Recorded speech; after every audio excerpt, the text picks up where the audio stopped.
The Daily Take with Geraldo Rivera starts off this hour of coverage, and Geraldo joins us right now. So, hey, Connell. You know, it's weird, Geraldo. There's a lot of anticipation for this, and like I said, if we have anything worth going with, I'll jump on you and I'll get it on. But we want to be careful with it. We have Joe Khalil looking through it in Washington. We'll get to Joe. But I think the headline of the morning was that Todd Blanche went on TV and said, well, you're not going to get everything today. That we're not, you know, and today's by law, they're supposed to put everything out today. It is an epic job, though. Hundreds of thousands of documents, including photographs. And just think of all of the consequences.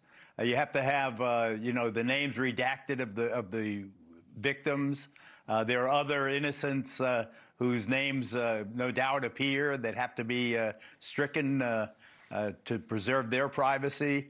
It's a tough job. The law was, I think, unrealistic. 30 days to go through the lifetime of this chiseling pervert. You know, the connections he made, the people he spent time with, the rich and famous, the powerful. You know, the list. Just imagine a couple of dozen names being released would be, you know, quite an earthquake through society. You know, I guess we know most of them, but just to see the chapter and verse of exactly what they did and how distorted their values must have been to allow them to, if indeed it's true, to mess around with these teenagers.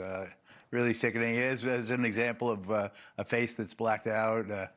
Another. So we'll see what we see. Problem, Sergey Brin. It will Google, be. There's Trump. There was no context in those photos. You know, that's what you and I talked about that when the House Oversight Committee came out with the photos. By the way, the files that have been dumped. The reason it's going to take us a while. 300,000 Epstein files, Geraldo, have been released. They have like a link up at the Justice Department that Khalil is going through right now. 300,000 files.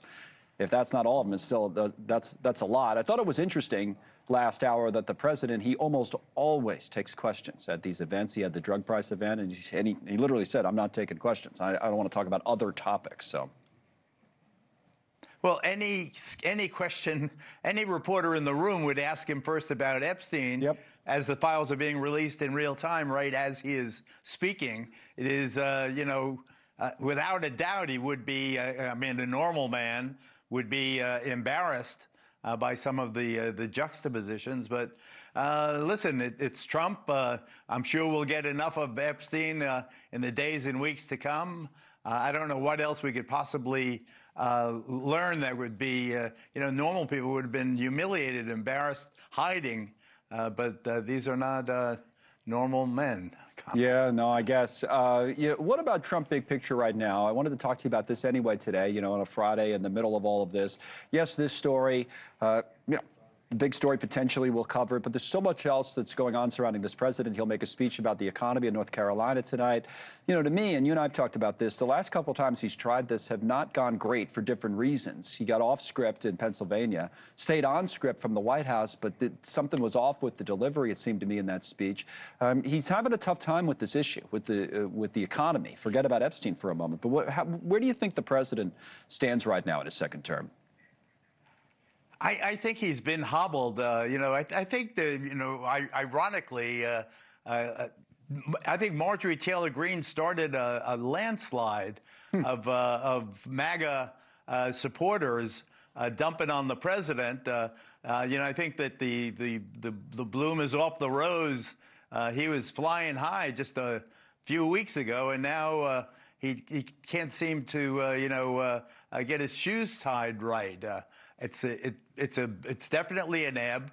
I guess he got a little perked up by the inflation, the low inflation, which surprised everybody. And then, of course, experts say, oh, well, maybe it was due to faulty or insufficient data.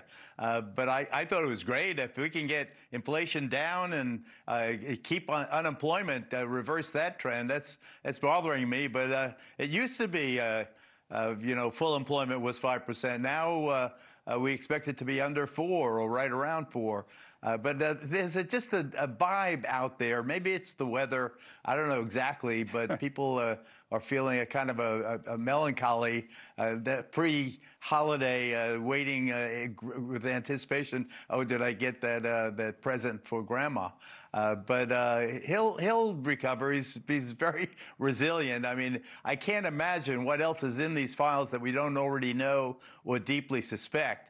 To me, it's not the Epstein files that bothers me about President Trump. It's the Trump Performing Art, JFK or Kennedy Performing Arts Center, Trump Kennedy. I just, yeah, he renamed such a it, named it weird after thing himself, to do. right? Yeah, He named it after himself. A shocker. Next is the Trump Jefferson Memorial and the Trump Washington Monument, and you know, on and on and on. It'll be branded everywhere. I just, you know, he's got a thing about putting his name on things, not necessarily with a good ending. Remember, the casinos went bankrupt, and the apartments on the west side here, or in Manhattan, where I once lived, the names were taken off most of those, you know, but he has his own style. I mean, I look at it and I say, wow, you know, that's Trump. Yeah. He's not like a regular person.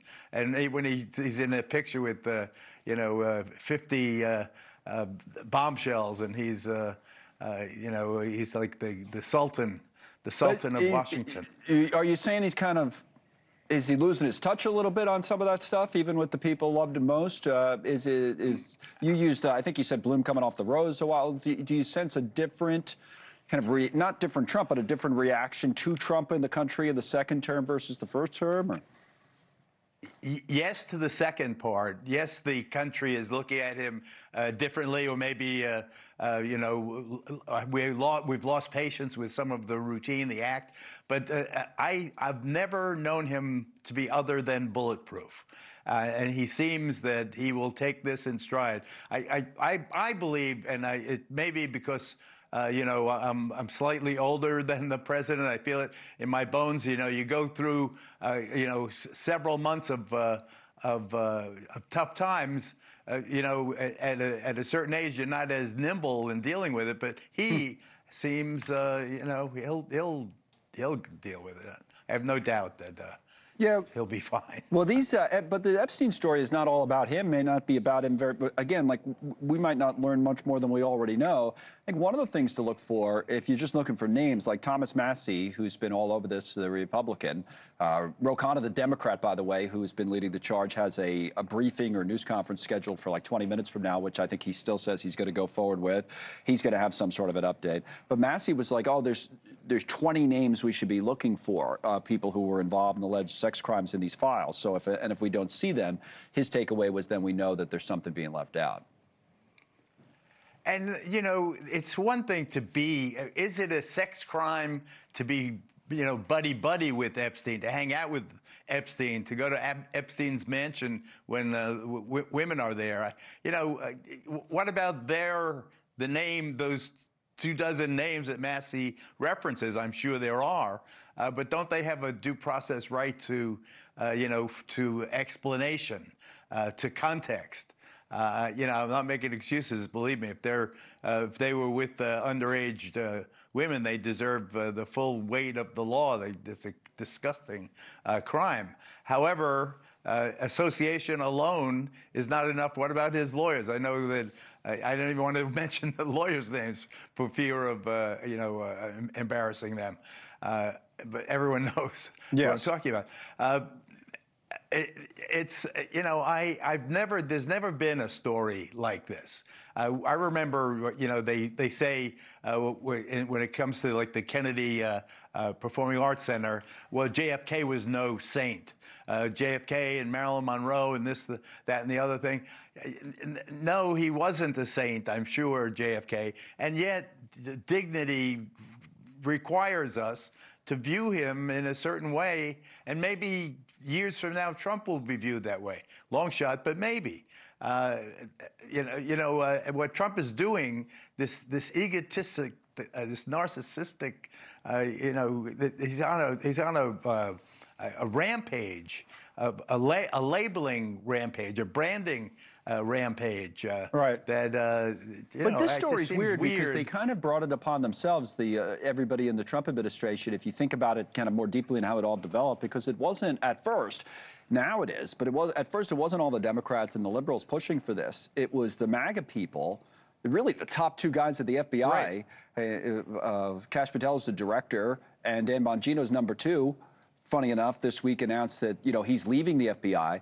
But when they were running their podcast, those guys were the biggest ones running their mouth about the Epstein stuff, conspiracy theories and all the like, get everybody riled up about it. Then Trump gets back in, and now they have to deal with it. Pam Bondi didn't handle it very well at the beginning by saying there's a client list on her desk, which apparently wasn't true.